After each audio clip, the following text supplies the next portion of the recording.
Si jamais la vérité pouvait être entendue, il y aurait des siècles de silence. Ces mots résonnent dans le souvenir d'Alexandrie, phare de la connaissance antique. Hypatia, figure emblématique, défiant les conventions en tant que femme intellectuelle, mathématicienne et philosophe, se tenait au cœur de cette effervescence intellectuelle. Au IVe siècle, Alexandrie était un carrefour de science et de philosophie. Fondée par Alexandre le Grand, sa célèbre bibliothèque attirait les esprits brillants pour échanger des idées.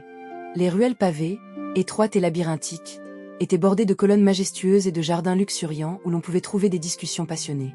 Les philosophes, vêtus de toges, s'adonnaient à des débats enflammés sous le doux soleil méditerranéen, tandis que les marchands colportaient des rouleaux de papyrus, des instruments astronomiques, ainsi que des artefacts provenant des 4 coins du monde connu. Cependant, la montée du christianisme menaçait le paganisme, créant des tensions croissantes. Dans ce contexte troublé, Hypatia émergeait non seulement par son érudition, mais aussi par son courage. Elle défendait la raison et la connaissance dans un monde de plus en plus hostile à la pensée critique. Née d'une lignée d'érudits, Hypatia fut reconnue pour son intelligence dès son plus jeune âge. Fille du mathématicien Théon d'Alexandrie, elle devint la première femme à diriger l'école néoplatonicienne, enseignant la géométrie, l'astronomie et la philosophie. Ses connaissances impressionnantes et son approche basée sur l'observation lui valurent des admirateurs, mais aussi des ennemis. Alors que les conflits religieux s'intensifiaient, Hypatia était perçue comme une menace par les partisans du patriarcat religieux. Son indépendance intellectuelle et sa stature la rendaient vulnérable. À travers les années, Hypatia passait des heures à s'immerger dans les textes anciens. Elle avait un amour insatiable pour les œuvres de Platon, d'Aristote et d'Euclide. Ses élèves témoignaient de sa passion lorsqu'elle se tenait devant eux, ses yeux brillants d'excitation, partageant des idées, des théorèmes et des concepts.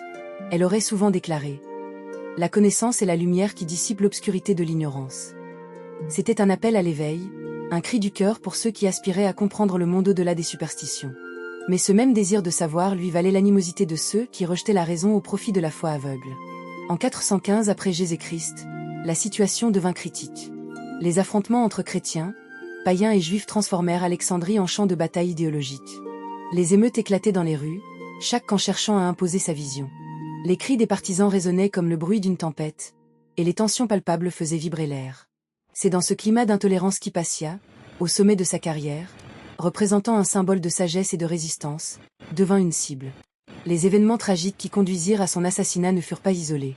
En mars 415, le patriarche chrétien Cyril, connu pour son intransigeance, intensifia la répression contre les païens.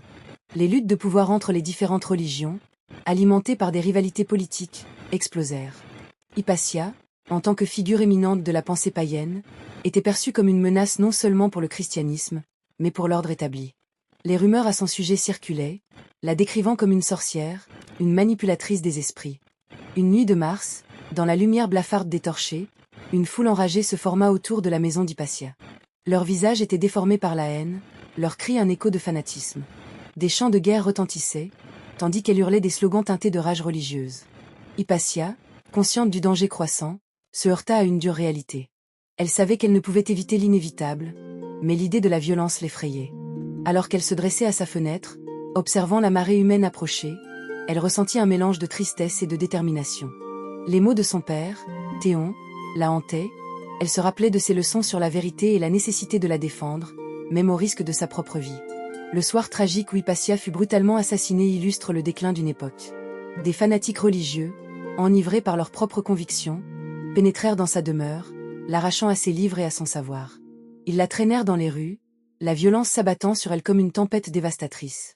C'était une fin tragique pour une femme dont les idées avaient éclairé l'esprit de tant d'autres. Un héritage d'éclat se dissipait dans les ténèbres de l'ignorance. L'assassinat d'Hypatia ne fut pas seulement un événement isolé, il marqua un tournant décisif dans l'histoire de la pensée.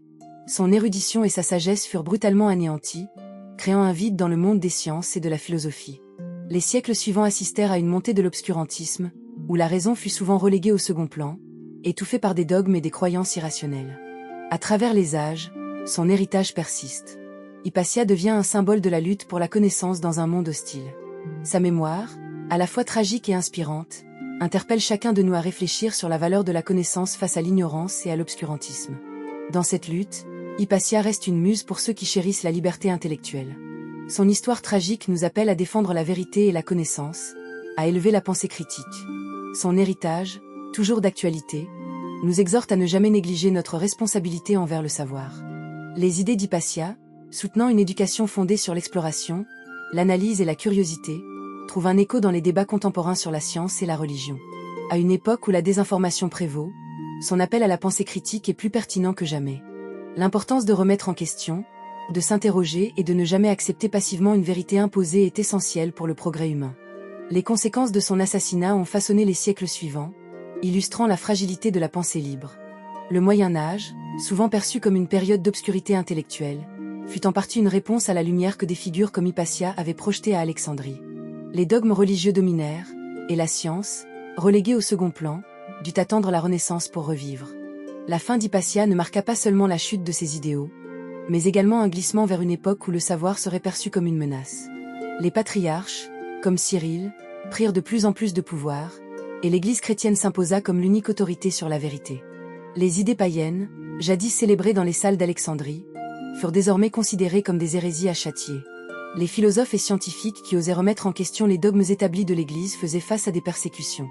La mémoire d'Hypatia devint un symbole de tout ce qui avait été perdu. Son nom, à la fois vénéré et redouté, flottait dans l'air comme un spectre. La Renaissance, qui naîtra plusieurs siècles plus tard, portera en elle les germes d'une redécouverte de la pensée critique et de l'exploration scientifique. Pourtant, l'ombre d'Hypatia continuait à hanter les esprits. Les esprits éclairés cherchaient des moyens de revendiquer l'héritage intellectuel qu'elle avait défendu avec tant de passion. Ils comprenaient que l'avancée de la connaissance devait être protégée contre les forces de l'irrationalité. Figures telles que Copernic ou Galilée, bien que venant après Hypatia, se trouvaient à leur tour confrontés aux tensions entre science et foi. Ils savaient que leur quête de vérité pouvait leur coûter cher, mais s'inspiraient de l'exemple d'Hypatia, cette femme qui avait défié le monde pour défendre la raison. Au fil des siècles, son image a été réinterprétée, revêtant différentes significations pour différentes époques. Dans le mouvement féministe du XIXe siècle, Hypatia est devenue un emblème de la lutte pour le droit à l'éducation des femmes. Des écrivains et penseurs ont évoqué son nom pour rappeler que la connaissance est un droit, non un privilège, et que les femmes, tout autant que les hommes, ont le droit de briller dans les domaines de la science et de la philosophie. Les écrivains du XIXe siècle, tels que George Eliot et Octave Mirbeau, l'ont célébrée comme une pionnière, une femme dont l'intellect et la curiosité ne pouvaient être étouffés par les conventions de son temps. Dans une lettre, Eliot écrivait « Hypatia est la voix de la sagesse étouffée, le cri de la vérité perdue dans le tumulte de la foi aveugle. » Ces mots résonnent encore aujourd'hui, rappelant que la lutte pour la connaissance et l'égalité continue. Le XXe siècle a vu naître un intérêt renouvelé pour Hypatia, à travers l'art et la culture populaire. Des pièces de théâtre, des romans historiques et des films ont recréé son image, souvent en la présentant comme une héroïne tragique. Ces interprétations, bien qu'historiquement inexactes par moments, ont contribué à ancrer son héritage dans la conscience collective. En 2009, le film Agora offrit une vision poignante de son histoire, illustrant ses luttes pour la connaissance au milieu de l'obscurantisme qui l'entourait. Une scène clé montre Hypatia, debout dans une pièce éclairée par la lumière douce du matin, entourée de livres et de rouleaux. Elle partage ses idées avec ses élèves, sa passion et son enthousiasme palpable. On voit ses élèves, fascinés et captivés par son intelligence, alors qu'elle explique le mouvement des étoiles et les théorèmes géométriques. Dans cette représentation, la lumière qui éclaire son visage devient une métaphore de la connaissance qu'elle transmet, symbolisant l'espoir d'une époque où la raison pourrait prévaloir. Hypatia inspire également les mouvements contemporains pour la liberté d'expression et la défense de la science. Son héritage est un puissant rappel que chaque génération doit rester vigilante face à l'obscurantisme. Le débat sur le rôle de la science dans la société moderne, ainsi que des questions d'éthique, de liberté d'expression et d'éducation, semblent intimement liés à son combat. Il est évident que l'héritage d'Hypatia va bien au-delà de son époque. Elle résume la quête humaine universelle pour la vérité, le savoir et la liberté. Les luttes de ses contemporains et les défis auxquels elle a fait face trouvent des échos dans notre société moderne, où la science et la technologie sont souvent remises en question par des idéologies qui rejettent la vérité objective. Hypatia, bien qu'assassinée pour ses convictions, continue d'inspirer ceux qui sont attirés par la lumière de la connaissance, appelant chacun à défendre ce qu'elle a cherché à préserver. Alors que nous avançons dans notre époque moderne, l'héritage d'Hypatia se manifeste dans nos luttes contemporaines pour la liberté d'expression et l'accès à l'éducation. Dans un monde où la science est parfois mise à mal par l'irrationalité et où l'égalité des genres est encore un combat quotidien, Hypatia reste une figure de proue. Ses idées sur la liberté d'expression et la quête de vérité demeurent cruciales. Chaque voix compte dans cette quête, et chaque acte de courage pour défendre la connaissance est un hommage à son héritage. L'héritage d'Hypatia est un puissant rappel de notre responsabilité collective. Que nous soyons éducateurs ou simples citoyens, chaque voix compte. Engageons-nous à préserver la lumière de la connaissance, à défendre la vérité, car c'est dans cette lutte que nous bâtissons un futur meilleur. Réfléchissez à l'impact qu'Hypatia a eu sur la pensée humaine. Que pourrait signifier pour vous de suivre ses pas et de défendre le savoir? Son héritage est un phare qui nous guide encore aujourd'hui.